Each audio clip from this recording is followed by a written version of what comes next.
Item ಯಾವುದೇ ಇರಲಿ try ಮಾಡಿ ಆಚಿ ಚಿಕನ್ ಮಸಾಲಾ. ಕೋರ್ಟ್ ನಿರ್ದೇಶನದಂತೆ ಶೃಂಗೇರಿ ಕ್ಷೇತ್ರದ ಅಂಚೆ ಮತಗಳ ಮರು ಎಣಿಕೆ ಕಾರ್ಯ ನಿನ್ನೆ ನಿರಂತರವಾಯಿತು. ರಾತ್ರಿ ತನಕ ಕೂಡ ಕ್ಲಾರಿಟಿ ಸಿಗ್ಲಿಲ್ಲ. ಯಾಕಂದ್ರೆ ಎರಡೂ ಕಡೆಯವರು ತಮ್ಮ ಅಭ್ಯರ್ಥಿ ಗೆದ್ದುಬಿಟ್ರು, ತಮ್ಮ ಶಾಸಕರು ಗೆದ್ದುಬಿಟ್ರು ಅಂತ ಕಾಂಗ್ರೆಸ್ನವರು, ಈ ಕಡೆಗಿಲ್ಲ ಬಿಜೆಪಿದು ಜಯ ಅಂತ ಇಬ್ರು ಊರಿಗೆ ಮುಂಚೆ ಸೆಲೆಬ್ರೇಟ್ ಮಾಡ್ತಾ ಇದ್ರು. ಕ್ಲಾರಿಟಿ ಅನ್ನೋದು ಅಂತಿಮವಾಗಿ ಸಿಗ್ಲೇ ಇಲ್ಲ. ಯಾಕಂದ್ರೆ ವಿಜಯದ ಪ್ರಮಾಣ ಪತ್ರ ಅಂತಿಮವಾಗಿ ಯಾರು ಪಾಲಾಗುತ್ತೋ ಅವರೇ ವಿನ್ನರು ಅನ್ನೋದು ಸಾಮಾನ್ಯವಾಗಿ ಚುನಾವಣಾ ಪ್ರಕ್ರಿಯೆ. ಬಟ್ ನಿನ್ನೆ ತಡರಾತ್ರಿ ತನಕ ಕೂಡ ಯಾವುದೇ ಡಿಸಿಷನ್ಗಳು, ಅಧಿಕೃತ ಘೋಷಣೆಗಳು ಆಚೆ ಬಂದಿರಲಿಲ್ಲ.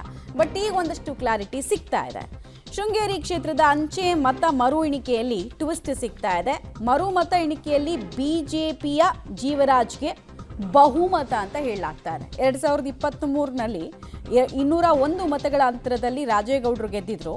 ನಿನ್ನೆ 203 ಮತಗಳಿಂದ ರಾಜೇಗೌಡರು ಮುನ್ನಡೆಯನ್ನು ಪಡೆದಿದ್ರು. ಬಟ್ ರಾಜೇಗೌಡಗೆ ಬಿದ್ದ 318 ಮತಗಳು ಅಸಿಂಧು ಅಂತ ಈಗ ಘೋಷಿಸಲಾಗಿದೆ. ಮರು ಮತ ಎಣಿಕೆಯಲ್ಲಿ 52 ಮತಗಳ ಅಂತರದಿಂದ ಹಿನ್ನಡೆ ಆಗಿರೋದ್ರ ಡೀಟೇಲ್ಸ್ ಲಭ್ಯ ಆಗ್ತಾ ಇದೆ. ಸೊ ಚುನಾವಣಾ ಆಯೋಗ ಮತ್ತು ಹೈಕೋರ್ಟ್ಗೆ ಈ ಕುರಿತಂತೆ ವರದಿ ಸಲ್ಲಿಕೆ ಆಗುತ್ತೆ. ಚುನಾವಣಾಧಿಕಾರಿ ಗೌರವ್ ಕುಮಾರ್ ಶೆಟ್ಟಿ ಅವರು ಹೇಳಿಕೆಯನ್ನು ಕೊಟ್ಟಿದ್ದಾರೆ. ನಿನ್ನೆ ರಾತ್ರಿ ತನಕ ಕೂಡ ಕ್ಲಾರಿಟಿ ಸಿಗಲಿಲ್ಲ. ಈಗ ಏನಾಗುತ್ತೆ ಅನ್ನೋದನ್ನು ನೋಡಬೇಕಾಗತ್ತೆ. ಆಮೇಲೆ ಈ ರೀತಿ ಆಗಿದ್ದಕ್ಕೆ ಯಾರು ಜವಾಬ್ದಾರರು ಅನ್ನೋದು ಕೂಡ ತುಂಬ ಇಂಪಾರ್ಟೆಂಟ್ ಆಗುತ್ತೆ. ಯಾಕಂದರೆ ನೋಡಿ, ಆಲ್ಮೋಸ್ಟ್ 3 ವರ್ಷದಿಂದ ಅಲ್ಲಿಗೆ ಬಿ ಜೆ ಪಿ ಅಭ್ಯರ್ಥಿಗೆ ಅನ್ಯಾಯ ಆದಂಗಲ್ವಾ ಅದು. ಸೊ ಏನು ಕತೆ ಅನ್ನೋದನ್ನೆಲ್ಲ ನೋಡಬೇಕಾಗತ್ತೆ. ಆಮೇಲೆ ಮರು ಮತ ಎಣಿಕೆ ಸಂದರ್ಭದಲ್ಲಿ ಏನಾಗುತ್ತೆ ಅಂದರೆ, ಇಲ್ಲೊಂದು ಕ್ಲಾರಿಟಿ ಚುನಾವಣಾ ಅಧಿಕಾರಿಗಳಿಗೆ ಸಿಕ್ಕಿದ ತಕ್ಷಣ ಅವ್ರು ಎಲೆಕ್ಷನ್ ಕಮಿಷನ್ಗೆ ಆ ನಂಬರ್ಸನ್ನು ಕಳಿಸ್ಕೊಡ್ತಾರೆ. ಆಮೇಲೆ ಅಲ್ಲಿಂದ ವಿಜಯದ ಪ್ರಮಾಣ ಪತ್ರ ಯಾರು ಅಭ್ಯರ್ಥಿ ಯಾರು ಗೆದ್ದಿರ್ತಾರೆ ಅವರಿಗೆ ರವಾನೆ ಆಗುತ್ತೆ.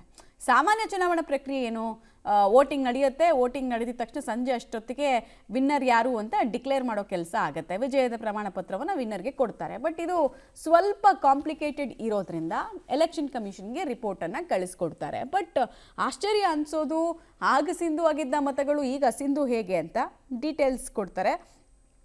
ಮಸೂದ್ ನೇರ ಸಂಪರ್ಕದಲ್ಲಿ. ಮಸೂದ್, ಭಾರಿ ಸಿನಿಮೀಯ ರೀತಿಯಲ್ಲಿ ನೆನ್ನೆ ಸೆಲೆಬ್ರೇಷನ್ಗಳು ಊರಿಗೆ ಮುಂಚೆ ನಡೀತು. ಊರಿಗೆ ಮುಂಚೆ ಚುನಾವಣಾಧಿಕಾರಿಗಳು ಹೇಳಕ್ಕೆ ಮುಂಚೆನೇ ಜೀವರಾಜ್ ಅವರು ವಿನ್ನರ್ ಅಂತ ಘೋಷಣೆನ ಬಿಜೆಪಿ ಕಾರ್ಯಕರ್ತರು ಮಾಡಿಕೊಂಡ್ರು. ಇನ್ನೊಂದು ಕಡೆಗೆ ಕಾಂಗ್ರೆಸ್ನವರು ವೋಟ್ ಟ್ಯಾಂಪರಿಂಗ್ ಆಗಿದೆ ಅಂತಿದ್ದಾರೆ. ಸೊ ವಿಜಯದ ಪ್ರಮಾಣ ಪತ್ರ ಯಾವಾಗ ಸಿಗ್ಬೋದು ಅವ್ರಿಗೆ, ಏನೇನು ಕ್ಲಾರಿಟಿಗಳು ಸಿಗ್ತಾ ಇದೆ ವಿಚಾರದಲ್ಲಿ?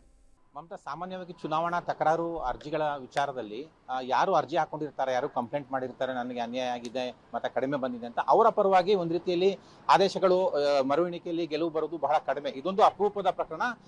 ಆ ಹಿನ್ನೆಲೆಯಲ್ಲಿ ಸ್ವಲ್ಪ ಮಹತ್ವ ಪಡೆದುಕೊಂಡಿದೆ. 3 ವರ್ಷಗಳ ಕಾನೂನು ಹೋರಾಟ ಮಾಡಿರುವಂತಹ ಮಾಜಿ ಬಿಜೆಪಿ ಶಾಸಕ ಜೀವರಾಜ್ ಅವರಿಗೆ ಇವತ್ತಿನ ನಿನ್ನೆಯ ಮರು ಎಣಿಕೆಯಲ್ಲಿ ಮುನ್ನಡೆ ಬಂದಿದೆ ಅಂತ ಕೂಡ ಹೇಳಲಾಗ್ತಿದೆ.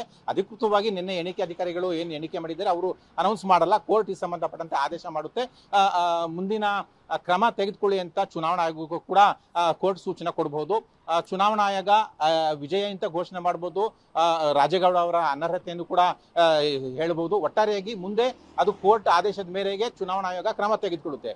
ಒಟ್ಟಾರೆಯಾಗಿ ನಿನ್ನೆ ಏನು ಮರು ಎಣಿಕೆ ಆಗಿದೆ, 2023ರಲ್ಲಿ ಎಣಿಕೆ ಆದಾಗ 1822 ಅಂಚೆ ಮತಗಳು ಒಟ್ಟು ಇದ್ವು. ಅದರಲ್ಲಿ ಅಸಿಂಧು ಮತಗಳನ್ನ ಕಳೆದು 1543 ಮತಗಳನ್ನ ಎಣಿಕೆ ಮಾಡಲಾಗಿತ್ತು. ಈಗ ಆ ಸಿಂಧು ಮತಗಳು ಕೂಡ ಸೇರಿಸಿ ಎಲ್ಲವನ್ನೂ ಕೂಡ 1822 ಮತಗಳನ್ನು ಕೂಡ ಎಣಿಕೆ ಮಾಡಲಾಯಿತು. ಇದರಲ್ಲಿ ಕಳೆದ ಬಾರಿ ರಾಜೇಗೌಡ ಅವರಿಗೆ ಏನು ಅಂಚೆ ಮತಗಳು ಸಿಕ್ಕಿದ್ವು, ಅದರಲ್ಲಿ ಬಹಳಷ್ಟು ಮತಗಳು ಅಸಿಂಧು ಅಂತ ಈ ಮರು ಎಣಿಕೆಯಲ್ಲಿ ಪರಿಗಣನಾಗಿದ್ದಾವೆ.